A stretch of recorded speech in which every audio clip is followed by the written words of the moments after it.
Hi friends, இது wait லாஸ்க்கான video. டே 12 தான் இன்றைக்கி மண்டே. மார்னிங் வந்து ஒரு 6:15 போல் எழுந்ததும் வெயிட் செக் பண்ணால் 64.25 இருந்தது. நேற்று இருந்து அதே சேம் வெயிட்டு தான்.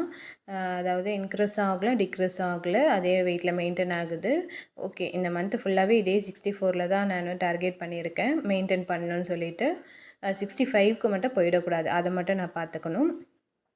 ஸோ அதை முடித்ததுக்கப்புறம் ஜீரா வாட்டர், ஹாட் வாட்டர் தான் போட்டுட்ருக்கேன். அதாவது கிளைமேட் கொஞ்சம் சேஞ்ச் ஆகுது இல்லைங்களா. அதை மார்னிங் வந்து வெயில், அதுக்கப்புறம் ஈவினிங் வந்து இந்த மாதிரி ரெயின் வந்துட்டு இருக்குது. ஸோ அது என்னமோ கிளைமேட் ஒத்துக்க மாட்டேங்குது, அதனால் வந்து கோல்ட் ஆகுது. ஸோ அதனால் ஃபுல்லாகவே நானும் ஹஸ்பண்டும் வந்து ஜீரா வாட்டர் தான். இது வந்து ஃபஸ்ட்டு டைம் குடிக்கும் போது உங்களுக்கு பிடிக்காது ஜீரா வாட்ரு.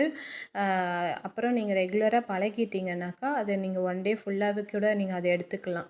அந்த டேஸ்ட் வந்து பிடிச்சி போயிடும். ஸோ அந்த மாதிரி தான் எங்களுக்குமே ஃபஸ்ட்டு இருந்தது. அதுக்கப்புறம் போட்டு இதில் மாற்றிப்பேன் நான். ஹீட்டு தாங்குகிற வாட்டர் கேனில் மாற்றிட்டு அது வந்து ஒரு ஒன் டே ஃபுல்லாகவே அப்படியே ஹீட்டாகவே இருக்கும். அதில் மாற்றிட்டேன்னா அதை வந்து டெய்லி அதே மாதிரி தான் குடிக்கணும்னு முடிவு பண்ணியிருக்கேன். இதுலேயும் நம்மளுக்கு வெயிட் லாஸ் ஆகும். டெய்லி ஜீரா தண்ணியே குடிச்சிட்டு இருந்தீங்கனாலும் வெயிட் லாஸ் ஆகும்.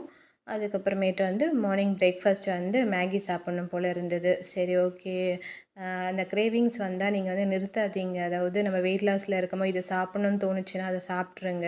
அதை வந்து நான் இல்லை நம்ம வெயிட் லாஸில் இருக்கோம், இதெல்லாம் சாப்பிடக்கூடாது அப்படின்னு நம்ம தள்ளி போட அது இன்னும் நம்மளுக்கு அதிகமாக இதுவாகிற மாதிரி இருக்கும், சாப்பிட்ணுன்னே தோணிகிட்ருக்கும். அதனால் கொஞ்சம் லிமிட்டாக எடுத்துக்க வேண்டியது தான். அதனால் மேகி எனக்கு சாப்பிட்ணுன்னு தோணுனதுனால கொஞ்சோண்டு எடுத்துக்கிட்டேன். அது முடித்ததுக்கப்புறம் மார்னிங் வந்து கொஞ்சமாக எடுத்துகிட்டதுனால மிட் மார்னிங் பசிச்சது. சரின்ட்டுன்னு ஒரு ஆரஞ்சோ ஆப்பிளோ ஒன்று எடுத்துக்கிட்டேன். ஃப்ரிட்ஜில் வைக்கல, வெளியே தான் வச்சுருந்தேன் ஃப்ரூட்டை, அதனால் கோல்ட் ஆகாதுன்னு சொல்லிவிட்டு அதை மட்டும் சாப்பிட்டுக்கிட்டேன். அதுக்கப்புறம் ஆஃப்டர்நூனுக்கு வந்து எனக்கு எதுவும் சாதம் எதுவுமே பிடிக்கல. சரி, இருந்தாலும் வாய்க்கு வந்து என்ன சொல்கிறது, ரசம் கொஞ்சம் சாப்பிட்ணும் போல் இருந்தது.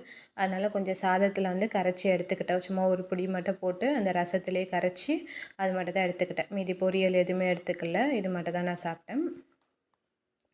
அது வாய் கசக்கிற மாதிரி இருக்கும். நம்மளுக்கு ஃபீவரு, கோல்டெல்லாம் வந்துடுச்சுன்னா அப்போ வந்து நம்ம டேஸ்ட்டே தெரியாத மாதிரி இருக்கும் இல்லைங்களா. அப்படி தான் ஆகிட்டு இருக்குது.